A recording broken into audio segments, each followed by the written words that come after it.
Halo teman-teman semua, selamat datang di Hobi Manhwa.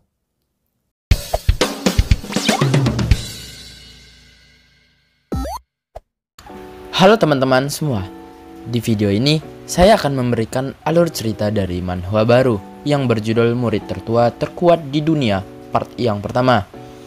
Manhwa ini berceritakan seorang MC yang bernama Hyuk Musang. Musang ini dibesarkan di akademi yang bernama Akademi Dragon Tiger Martial bersama dengan para junior-juniornya.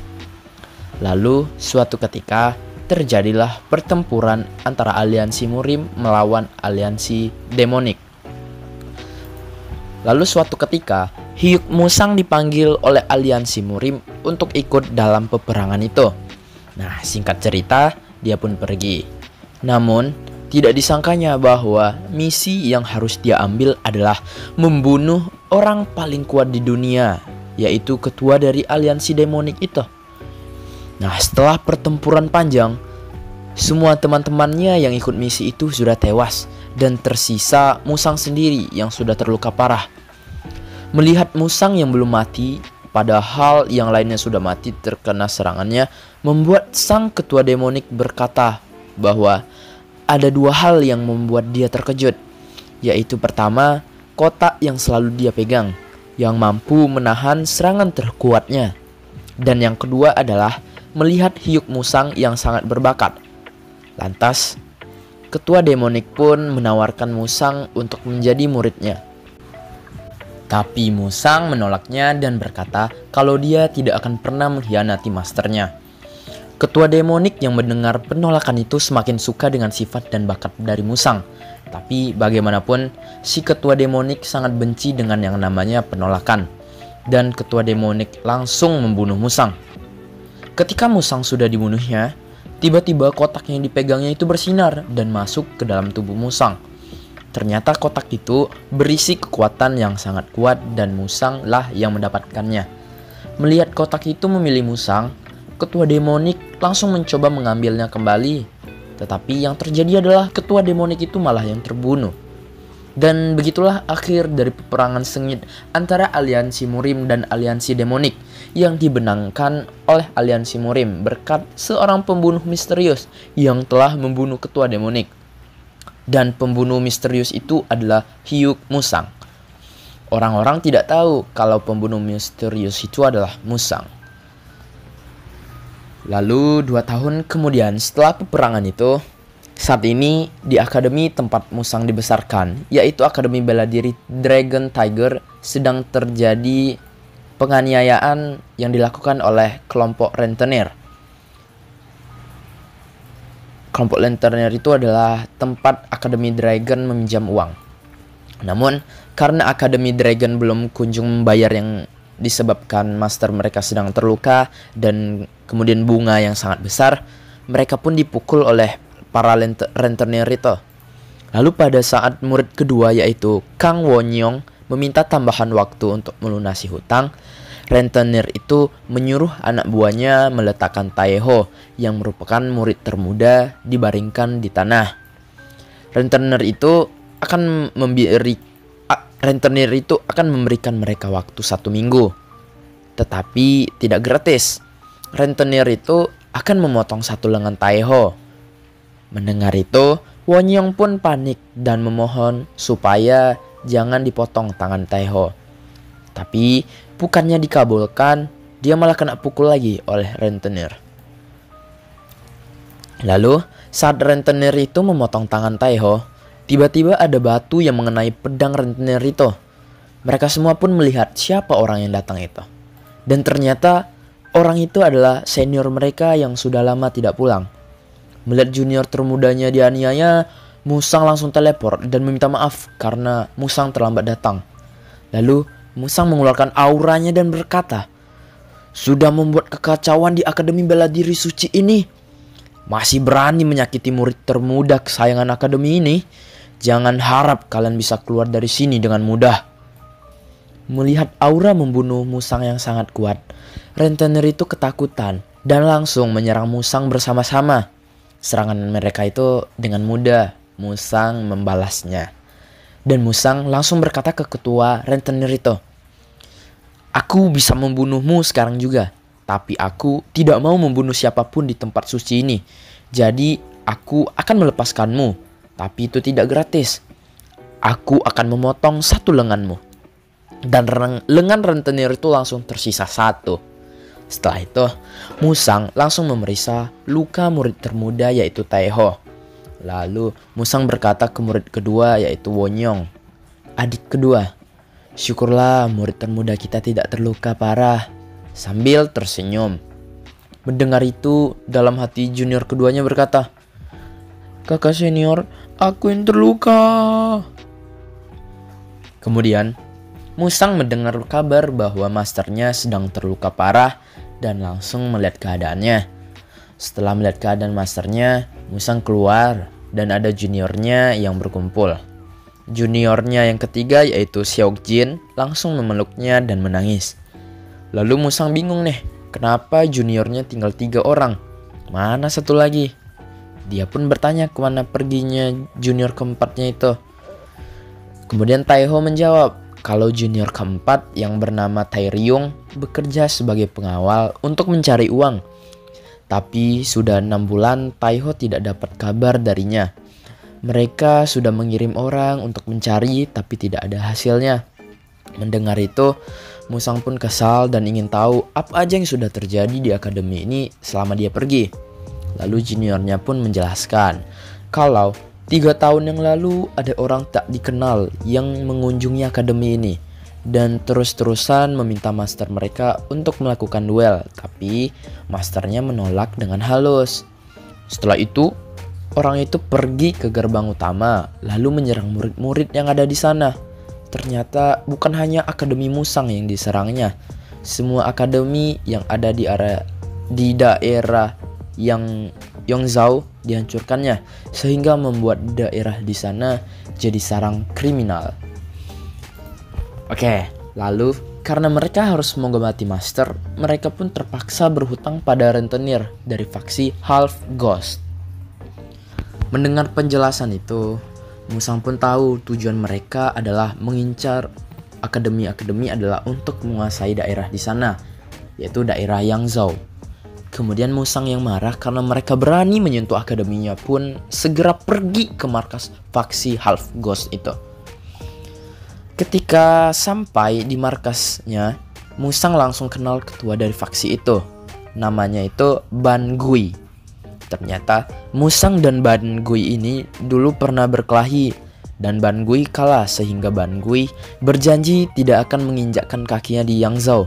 Kalau melanggar itu, dia akan dikebiri oleh Musang. Melihat Ban Gui yang melanggar janjinya, Musang mengancam akan mengkebiri semua orang di faksi Half Ghost.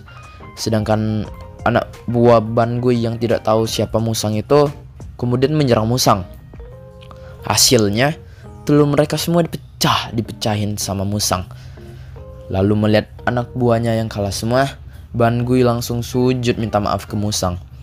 Dia minta mohon supaya dia nggak dikebiri. Lalu melihat Ban Gui yang langsung sujud, Gusang memberinya 2 pilihan, mau dipukul atau dikebiri. Ban Gui tentunya memilih dipukul saja. Lalu setelah dipukul, Musang minta Ban Gui memberinya kompensasi sebanyak 150 batang emas. Mendengar itu Ban Gui terkejut dan dia kena pukul lagi. Akhirnya mau gak mau Ban Gui memberi Musang 150 batang emas. Setelah itu Musang dan juniornya kembali ke akademi. Di jalan, Musang melihat wajah Wonyong seperti panik lalu menanyakannya.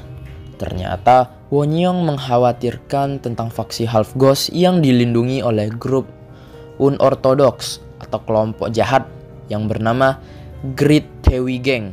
Kita sebut aja geng Tewi. Wonyong takut mereka akan membalas dendam akan kekalahan dari fraksi Half Ghost itu.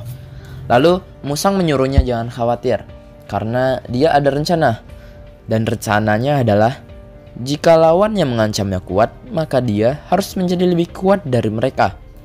Lalu Wonyong berkata lagi, "Kakak senior, aku tahu kau kuat, Tapi bagaimana kau akan menghadapi mereka sendirian saat mereka mungkin memiliki ratusan ahli bela diri?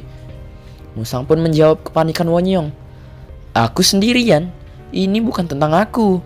Mau sekuat apapun aku, jika mereka menyerang ketika aku tidak ada, maka akademi ini pasti akan tamat. Maksud Musang itu adalah dia akan melatih juniornya menjadi cukup kuat sehingga bisa melindungi akademi ketika dia tidak ada. Lalu singkat cerita, sore harinya latihan pertama mereka telah selesai. Junior Musang terkejut akan kekuatan Musang yang menjadi sangat kuat dibandingkan sebelum dia pergi perang dulu. Lalu pada malam harinya, Musang mengobati masternya yang terluka. Dia memberikan ki-nya ke masternya. Awalnya, ki masternya menolak ki Musang, tapi Musang secara paksa memasukkan ki-nya dan untungnya itu berhasil. Lalu tidak lama kemudian, masternya pun bangun dan Musang langsung sujud dan minta maaf karena dia datang terlambat. Tapi masternya senang karena Musang berhasil pulang dengan selamat. Lalu di sisi lain, geng Tewi mendengar kabar tentang yang terjadi pada fraksi Half Ghost. Lalu mereka merencanakan lagi akan menggunakan cara yang sama seperti saat Master Musang terluka, yaitu dengan alasan duel. Lalu kembali lagi ke Musang. Musang dan juniornya menghajar para bandit yang masih ada di wilayah Yangzhou. Tidak hanya itu, dia juga memberikan uang pada orang-orang yang dirugikan oleh para bandit itu. Lalu saat ini banyak orang yang berkumpul di depan Akademi Musang karena mereka mendengar kalau Musang akan memberikan uang pada orang yang diganggu oleh bandit. Saat warga itu gaduh, Musang datang dan mendiamkan semuanya. Lalu Musang berpidato. Aku sangat paham bahwa kalian semua sangat menderita akibat bandit-bandit itu. Tapi aku, Hyuk Musang, telah kembali. Kupastikan kalian tidak akan menderita lagi karena orang-orang jahat seperti mereka. Mendengar pidato Musang, semua orang terharu senang. Lalu tidak lama kemudian ada orang datang bertanya, "Apa benar ini Akademi Martial Dragon Tiger?" Musang menjawab, "Iya benar, siapa kau?" "Aku cuma gelandangan yang lewat. Aku datang kemari untuk menantang kepala akademi ini yang sangat dirumorkan dari Akademi Martial Dragon." Ternyata orang itu adalah orang yang melukai Master Musang dan orang suruhan dari geng Tewi. Musang pun sudah tahu siapa orang itu. Lalu Musang mempersilakannya untuk masuk melakukan duel. Lalu kemudian Musang memperkenalkan dirinya dan orang itu juga. Nama orang itu adalah Chigol. Saat Chigol mengira kalau lawannya adalah Musang, Musang malah menyuruh Seokjin yang melawannya. Chigol pun kesal karena diremehkan Musang dengan menyuruhnya melawan Seokjin. Lalu Chigol pun menyerang Seokjin dan serangan itu berhasil ditahan Seokjin. Chigol pun memuji Seokjin. Melihat lawan Seokjin kuat, Musang bertanya apakah Seokjin mau menyerah dan Seokjin pun menjawab, "Tidak, aku bisa melakukannya." Lalu Musang pun menyuruh Seokjin untuk melakukan apa yang telah dilatihnya kemarin. Lalu Chigol yang melihat Seokjin tidak menyerah kesal dan menyerangnya lagi. Pada serangan itu Seokjin masih bisa menangkisnya, tapi pada serangan selanjutnya Musang memberinya arahan dan Seokjin berhasil menyerang Chigol. Lalu melihat Seokjin yang berhasil mengenainya, Gichol marah dan menyerangnya lagi. Tapi berkat arahan dari Musang, Seokjin berhasil menangkisnya dan akhirnya Seokjin dapat mengalahkan Gichol. Lalu Musang maju dan berkata kalau duel ini sudah berakhir. Tapi Gichol yang tidak terima kalah berkata, "Kau bajingan, trik apa yang kau gunakan? Kalau tidak, bagaimana bisa sampah akademi belum selesai dia bicara?" Musang marah dan langsung menyerang Gichol. "Aku tadinya berpikir untuk melepaskanmu, tapi kau dan mulut sialanmu itu tidak bisa diam. Beraninya kau memandang rendah akademi bela diri kami," ucap Musang. Melihat Musang yang akan membunuhnya, Gichol pun langsung meminta maaf. Musang pun melepaskannya dan mengampuninya untuk sementara. Melihat Akademi Martial berhasil menang, semua orang yang menonton duel itu pun bersorak bahagia. Lalu pada malam harinya, Gichol yang lari terburu-buru untuk melaporkan pada geng Tewi kalau Akademi Martial Dragon, atau tepatnya Musang, adalah orang yang sangat-sangat kuat. Tiba-tiba dia diserang. Ternyata orang yang menyerangnya adalah Musang. Musang pun berkata, "Maaf, tapi aku tidak bisa membiarkanmu pergi untuk melaporkanku. Aku tidak bisa melepaskan seseorang yang akan menyebabkan masalah bagi akademi kami nantinya." Lalu Musang langsung menebas lehernya.